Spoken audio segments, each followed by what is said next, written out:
All right, hello and welcome back. We have got a another session, episode, whatever you want to call it, here for you. And just to start out, we're gonna, as you can see, I have changed our look a bit.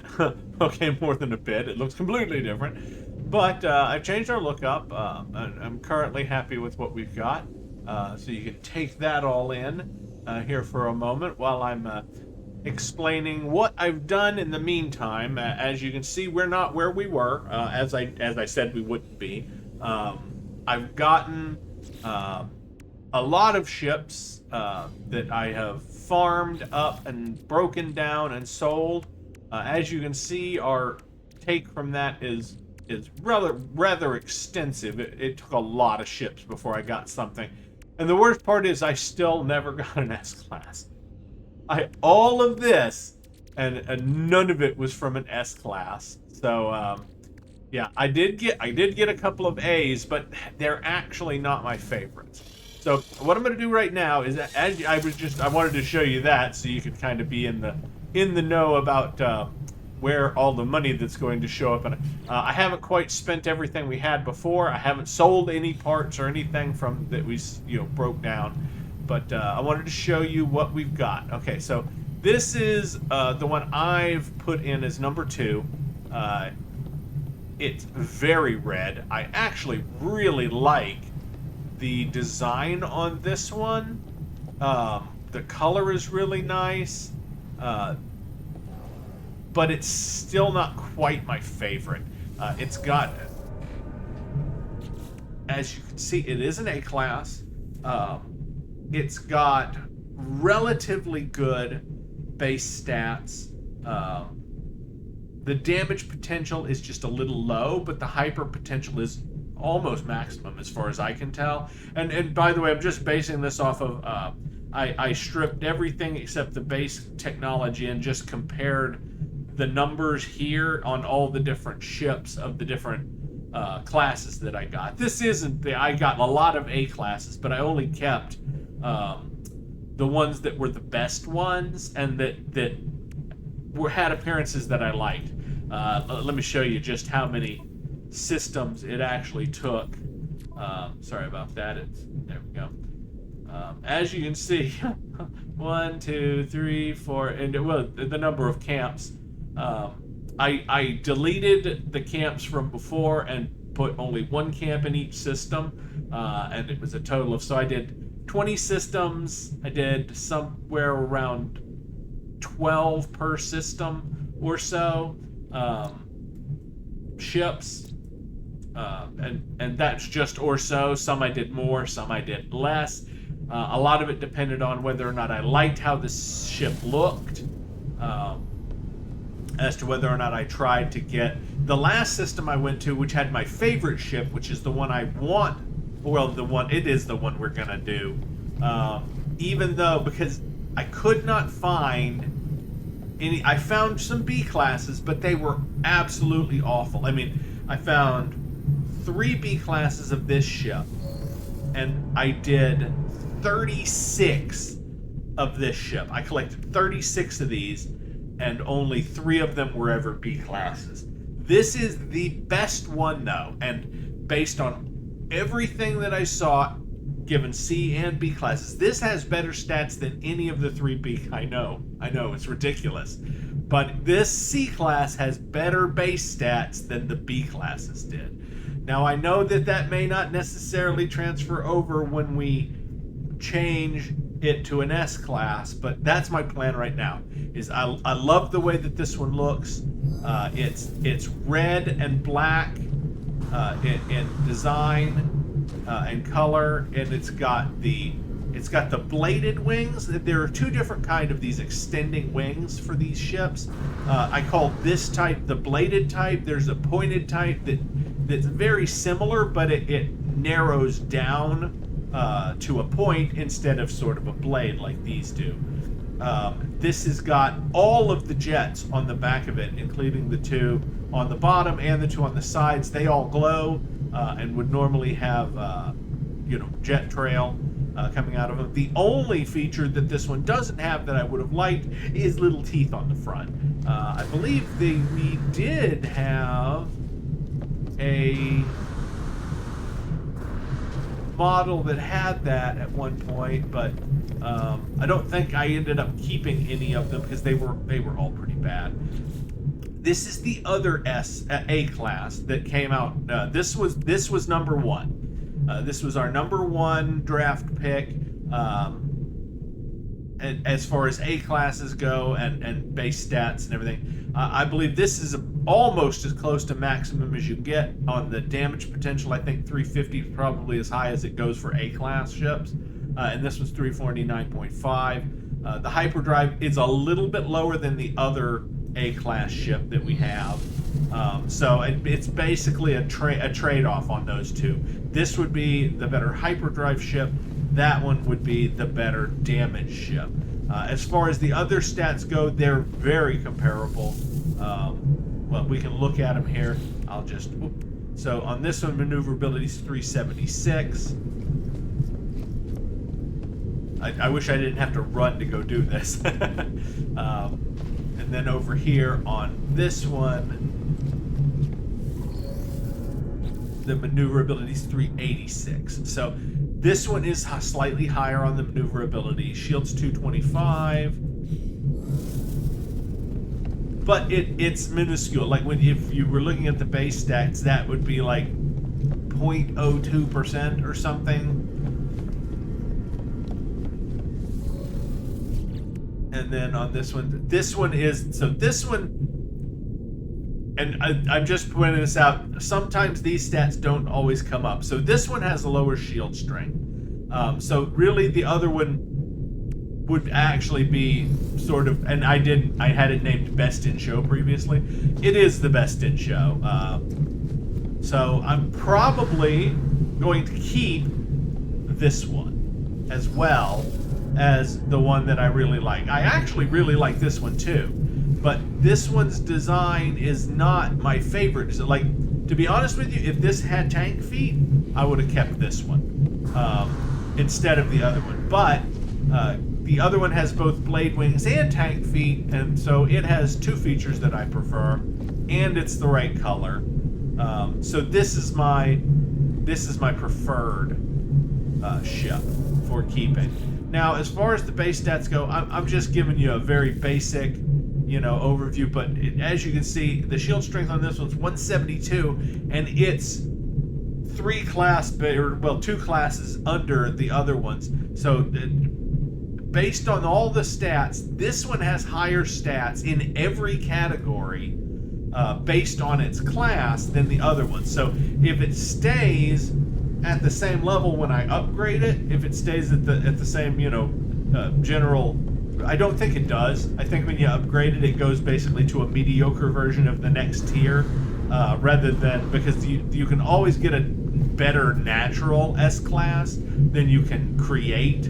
At least that's what everyone says. But I'm going to be honest with you, with an S-class ship, I've yet to really notice a huge difference in a bad S-class ship and a great S-class ship. An S-class ship is good, no matter. I mean, even if it's got lower end base stats versus higher end base stats, it's hard to even tell the difference when you're out there flying it around. Like this one, to be honest with you,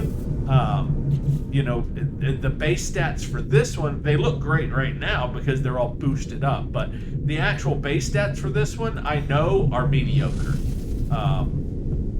They're probably right in the middle of the road for an S-class, and that ship has been fantastic. We've never even come close to dying in combat. It basically melts enemies. Anything better than this is, it'll be nice, but it's not really going to change the outcome of basically anything we do in it. So, since I have plenty of slots, my intention is to upgrade this one and the red one, and you guys know how I feel about blue ships, so this ship for now is not going to get upgraded, but I'm also not going to throw it away because it is not a bad design. it's just not my favorite color. White and blue is, not my big go-to.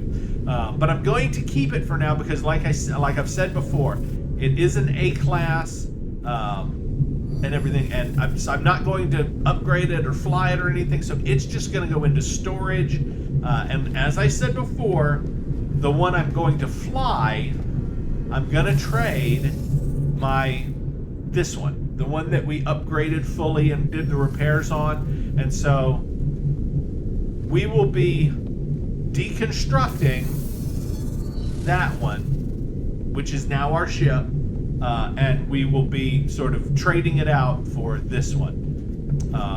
Will become the replacement for that one. Now I haven't quite got enough nanites to do a C to S class upgrade yet, but I have started the process, and what I'll do is I'll pause it and then I'll do the whole process, but I'm going to explain the process that I'm going to go through to make the nanites and do all of the upgrades. I'm going to upgrade more than one ship as I'm doing this and everything.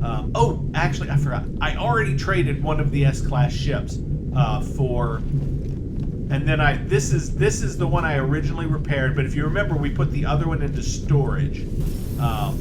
And then this one was the one that I repaired and was flying around in. So I already broke down the other one in trade. So that I can keep the two. That's why I said I'm keeping two, and the other one's just going to go into, the blue one is just going to go into storage for now. If I find another S-class ship, I'm willing to trade for the blue one later, maybe. Or I might just later on break that one down. But for now, that's the plan. The blue one is just going to go right back into storage, and then the rest of them will be... I'm going to break this one down in trade for the other one. I broke down technically for this one because this was my original. I was going to keep the red one, but for right now, to do with everything, those are just going to go into storage. I'll probably upgrade them later because I'm not planning on, like, when I get bored with this one, I might want to fly the red one, or I might go back to our solar ship. I don't know if you noticed when I got into the solar ship, but these Sentinel ships, pardon me. The Sentinel ships are hugely valuable. They value out at these are the base models and everything that we're looking at here, with no add-ons or upgrades or anything to the number of slots and stuff. But the ships are worth, this one is worth 32,500,000. Whenever you look at the value of it for when you break it down, the solar ship is worth, I think, 3 million, and it's fully upgraded. It's got a whole bunch of extra slots that the others don't. So yeah, I mean, just the way that the game values ships, these ships are not valued at the same rate. They are. It is to me. That ship is so awesome. We put it together ourselves. We collected all kinds of other ships to put it together, and I do plan on building some more of our own ships. Not necessarily, I want to build like one of each kind. Like I want to build one really good, I know that this is an S-class that we got over here that we just got, but I don't like the design of this one. I don't really like any of its parts. I want to build us what would be a drop ship type for the hauler, and it'll have different wings and stuff. And then I want to build us a fighter, and I don't think you can build a shuttle. I know that's weird, but like apparently they did have shuttle you could build where you could build shuttles at one point, but they never actually put it in the game. So I guess you can't build a shuttle, but you probably also can't find the shuttles at crash sites. I never remember having done that. So yeah, and I want to try to find some exotic crash sites, which is really hard to do. It takes a lot of. But I've been marking transmission towers so that we can, go crash site to crash site and pick up some. I actually have a fighter, a downed fighter that currently needs to be salvaged, but I already had a full load of ships, which is what prompted me to go and start doing the last breakdown now that I found one. And yeah, that's it. I know it's sad that this is the best that I could find, but sometimes with these ships, I mean, I had one kind, that blue kind that you saw. I did, I think, a total of 14 of that one, and I had like 9 A-class ships. No S's, but I had like 9 A-class ships, and the rest were B's. I only had 1 C of that type of ship.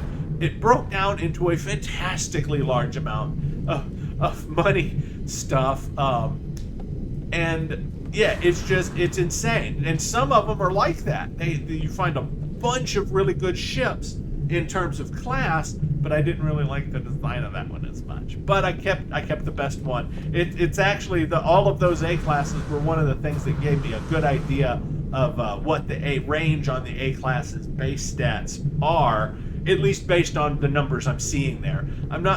I can't say for sure that those numbers are truly reliable as far as base stats, but it's all I've got to base it off of, So I mean, I'm just doing my best there, picking what I have, based on that. And I had so many C classes, and the one that I kept, of all the C classes I broke down, I wrote all of the numbers down before I killed them, and that one has the best that I got in terms of C classes. They've got to be I'm just saying, unless I got super unlucky and all of them had super low base stats, based on their class, that has to be as close to the maximum base class stats for a C class that ship can get. So, yeah, there we go. So now I'm going to explain what I'm about to do. And it's going to take a while. My plan right now is I'm going to use up this money, and I'm going to use up probably some of the rest of the money. I'm going to sell some of these items that we got. As you can see, like these, we have about 36 million, 37, yeah, roughly 37.5 or so, in spools of nano cables, and they're the cheap stuff. And then we've got 66 million in the recycled circuitry. So most likely I will sell all of this stuff. Well, in fact, you can watch me. I'm gonna go sell it right now at our trade terminal here, which is bugged, by the way. If you see, it says black market, but it doesn't actually have any black market stuff on it. There's some sort of bug going on, and so far the way I've seen that will fix it,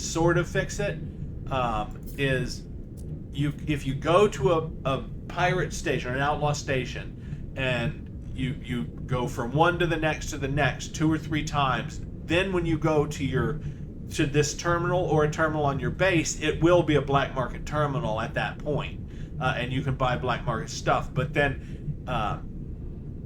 it will revert, like after a little, like, I don't know if it's time or what, but yeah, for some reason it'll even still say black market terminal, but the actual goods for sale on it will just be as if it was a normal trade terminal. But it does change it. It's like it bases it off of how long you've been in a certain place, and it counts the freighter as a normal station for some weird reason, no matter what system it's in. If you're on the freighter, this will, after a certain amount of time, will revert to a normal terminal. But if you go to several black market stations, when you then visit the freighter for a short period, it'll have a black market terminal. The same applies to your bases, but as far as I know, they don't count as normal stations, so you can just keep going to those and they'll stay black market, I think. But I haven't really tested that. I've just spent a lot more time on the freighter, and so I've noticed the bug with that here. Now, yeah, I was gonna sell the recycled circuitry and the nano cables. All right, so that's where we're at now, and we've got 147 million. Now, what I'm going to store the rest just so it's not sitting in our back to the storage container inventory with you. And as you see, I specifically pulled all of that stuff out, so there are no other stacks of it. That is everything that we've got from our storage containers and everything for in terms of this. Now, what I'm going to do, and what I've already started doing, you can actually see if I go over here. See, I'm buying suspicious packets of tech and suspicious packets of arms, which essentially allows me to just convert our stack of units into nanites. And we need 200,000 or 300,000 nanites to do all the upgrades that we want to do. And then the rest we will buy slots for the ships, basically, because we want to try to max them out. And while I'm doing all of that, all of the buying of, I'm going to be buying black market goods at the black market to sell to make some of our money we're spending basically back as we go. And of course, I will use. I've got, I've still got plenty of the. I've got 6 forged passports left. I could also buy some more if I really wanted to, and everything. But once I have a huge number of black market goods, I'll take them to a normal station and sell them. We'll make some of our money back that way, and then we'll. Oh God, I don't know if you heard that or not, but it just thundered like crazy behind me. Scared the crap out of me for a second. Sorry about that. So anyway, I will be, basically turning our units into nanites, and then I will be using the nanites to do all our upgrades and everything. And while we're doing that, I should be pretty much continuously going from station to station to station, and our bases. Here we go, your bases. And as you can see, I've got 20 dissonant camps, all of which should have. Well, that one probably. Well, let's see. I don't know if I did this one or not, but by the time I get to them, again, all 20 dissonant camps should have wheelbarrows, and then I should be able to respawn them over and over again, and just come out. Yeah, I already did this on all the camps, but so each camp will have the wheelbarrows, and I'll be coming through and looting those every time I get a chance. So basically every rotation of the stations, and so we should have a significant number of, and as you can see, we've already got a few of all of the different types, and so like we've already got 25 of the storage augmentations. We can probably, by the time I'm done doing this, we can probably max out our Sentinel ship. So that is what I'm going to do for the next. And by the way, if you're just watching this and you pulled from the previous video to this one, 4 days. It's been 4 days since the previous video. I've been playing for hours a day, and that is how long it has taken me to collect this bounty of ships and everything. So yeah, it wasn't like you guys might have taken a couple of seconds to switch from video to video, but for me it's been quite a bit of stuff, and believe me, you wouldn't want to watch it. You wouldn't have. It was immensely boring. I've been listening to books on tape this whole time. So anyway, and so I'm about to embark on another little session that's going to be off camera. I'm going to pause and cut the videos together, whenever. But I wanted to cut in and show you where we are, so that I didn't come back and then go, okay, here's everything, and everything's changed, and I suddenly have all these super powerful S-class ships and everything. So this is just an upkeep little video in the middle and everything, and I hope to see you when I continue and cut this in for you, a couple of seconds. For me, who knows? And I will see you when I get back.